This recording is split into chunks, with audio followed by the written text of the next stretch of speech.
From resistance to reliance, the two roads Africa is taking. Why are some African nations uniting to fight for freedom while others are being pulled apart, trading sovereignty for shaky promises? Is division Africa's curse, or is it the weapon used to keep it down? Hi, I'm Analytica, and you are watching Analytica Today.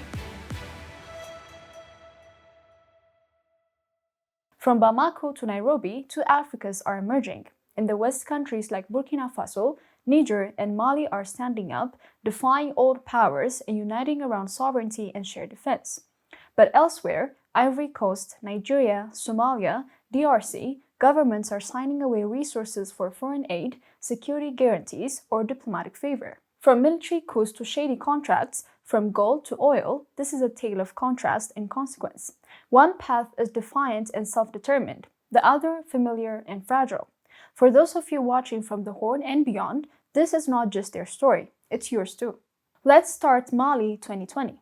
Colonel Assimi Goïta takes power through a coup, ousting a corrupt regime amid rising jihadist chaos. French troops are expelled, foreign mining contracts are cancelled. Inspired, Burkina Faso follows in 2022. At just 36, Captain Ibrahim Traoré nationalizes gold mines, an industry worth 40% of the country's GDP. Then came Niger in 2023, seizing control of its uranium reserves, fuel that powers much of Europe's electricity. Together, they formed the Alliance of Sahel States, pledging mutual defense and resource sovereignty. This is more than a bloc. It is a statement. The colonial chapter is closing. But sovereignty comes at a price: sanctions, isolation, threats of military action, and more terror attacks. Burkina Faso alone has over 2 million people displaced by jihadist groups. Still, the ripple effect is real. Guinea, Gabon, Chad each followed with their own leadership changes. Zimbabwe banned raw lithium exports. Ghana blocked foreign players from its local gold markets. Senegal launched reviews of its oil and gas deals to rebalance national interests. Let's talk numbers. Niger supplies over 25% of Europe's uranium. Zimbabwe holds the largest cesium reserves, crucial for GPS and 5G. Congo provides 70% of the world's cobalt.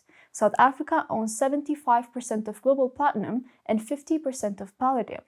Africa produces 22% of the world's gold. These are not just resources, they're leverage. If united, Africa could reset the rules of the global economy. But not all of Africa is uniting. In the DRC, the government is offering cobalt to the US in exchange for security deals. Somalia has signed away 90% of its oil and gas revenues to Turkey for military protection. In Sudan, Turkey is arming both sides while claiming to mediate peace. And then there's Rwanda, accused of destabilizing DRC. Kenya is sending troops to Haiti, not for African security, but at the request of Washington. Egypt and Eritrea meddle in Ethiopian affairs, fanning old rivalries. Ethiopia itself signed a controversial deal with breakaway Somaliland. Meanwhile, in West Africa, ECOWAS, meant to unify, has threatened to invade Niger. Ivory Coast stands accused of trying to topple Burkina Faso's new government.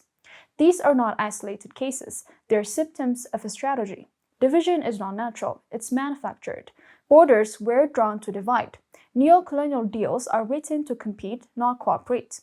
And while African nations fight each other, the global powers walk away with the prize. Africa powers the modern world. Gold, uranium, cobalt, lithium, oil. The phones in our hands, the energy in European cities, the batteries in electric cars, the AES alliance with over 72 million citizens is providing a new path as possible. Niger's uranium, Zimbabwe's lithium policy, Ghana's gold independence, these are signs that Africa can reclaim its wealth. But as long as the continent remains divided, that dream is deferred. From Somalia's lopsided contracts to DRC's resource giveaways, from ECOWAS threats to regional meddling, Africa's sovereignty is being sold piece by piece. The cost? 40% of sub-Saharan Africa remains in poverty. That number will rise if foreign powers continue to profit from our disunity.